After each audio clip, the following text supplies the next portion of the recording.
Assalamualaikum warahmatullahi wabarakatuh.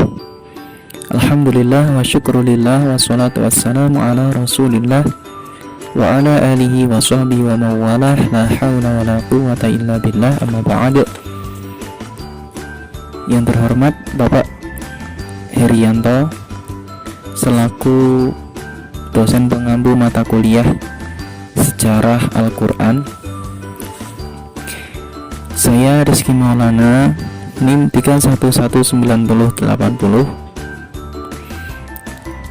akan coba mempresentasikan atau mengulas tentang materi sejarah Al-Quran bab pertama, yaitu secara pra-pewahyuan. Di sini ada 2 poin yang saya kutip dalam resumen yang saya buat. Yang pertama, sosiokultural Arab pra-Islam, dan yang kedua, Al-Quran dalam kitab-kitab terdahulu. Untuk poin yang pertama, langsung saja, sosiokultural Arab pra-Islam. Bangsa Arab mempunyai akar panjang dalam sejarah. Mereka termasuk ras atau rumpun dari bangsa Kaukasoid yang masuk ke dalam subras Mediterranean yang anggotanya meliputi wilayah sekitar Laut Tengah. Mereka hidup berpindah-pindah atau nomaden karena tanahnya gurun berpasir yang kering dan sedikit turun hujan. Tetapi meskipun begitu, wilayah Arab merupakan sumber minyak bumi terbesar di dunia.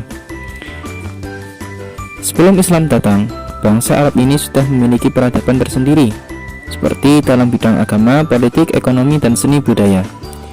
Dari segi tempat tinggal, mereka terbagi dalam 2 kelompok besar, yaitu penduduk kota dan penduduk desa. Yang penduduk desa ini rata-rata orang pegunungan dan disebut dengan suku Badui. Dari hal ekonomi dan peranatan sosial pun mereka terdapat perbedaan yang sangat mencolok. Bangsa Arab pra-Islam juga sering disebut dengan bangsa jahiliyah. Jahiliyah di sini bukan berarti diartikan dengan bodoh, karena mereka itu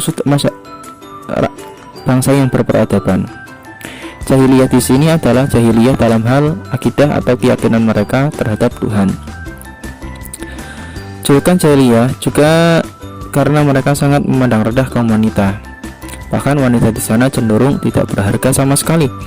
Dari sini muncul tradisi mengubur hidup-hidup bayi perempuan karena dianggap aib bagi keluarga. Inilah salah satu kebejatan atau kemunduran moral yang terdapat di bangsa Arab. Namun tidak semuanya, hanya sebagian orang saja. Bangsa Arab terkenal hidup dalam kabilah-kabilah atau klan-klan dengan damai karena ada perjanjian Al-Ahlaf yang mengatur mereka. Mereka juga dikenal sebagai orang-orang yang loyal kepada sukunya, atau dalam bahasa modernnya, fanatisme kesukuan. Orang Arab dikenal dengan perilaku keras dan tegas, namun terhadap tamu mereka sangat ramah.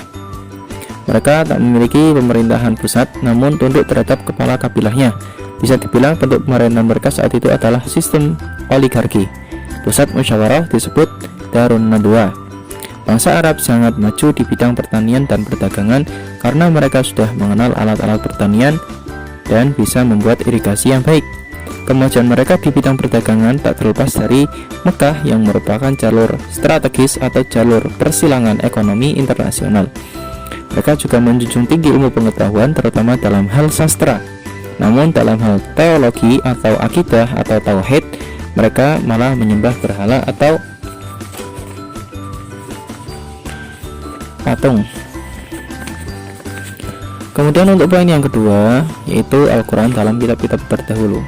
Sedikit ringkas, Al-Quran dalam pandangan Islam memiliki posisi yang sangat jelas berkaitan dengan keberadaan teks-teks keagamaan, yakni kitab-kitab terdahulu, sehingga di beberapa ayat diterangkan posisi Al-Quran terhadap kitab-kitab sebelumnya. Di antaranya adalah bahwa Al-Quran berfungsi sebagai penegas kitab-kitab sebelumnya. Seperti dalam Quran Surat Al-Baqarah ayat 2-4, bisa dibaca sendiri dalam Al-Quran nanti, diterangkan tanda-tanda orang yang bertakwa adalah iman kepada Al-Quran dan kitab-kitab terdahulu. Fungsi Al-Quran yang lain adalah sebagai pembenar adanya kitab-kitab sebelumnya. Yang ketiga adalah sebagai bahan rujukan untuk menyelesaikan berbagai macam permasalahan yang terjadi atau problem solving. Di antara hubungan Al-Quran dengan kitab terdahulu lagi adalah sebagai pelurus sejarah yang benar, yakni untuk menceritakan umat-umat terdahulu sekaligus aspek-aspek pentingnya agar bisa dijadikan ibrah bagi orang-orang yang mempelajari Al-Quran ini atau mempelajari sejarah.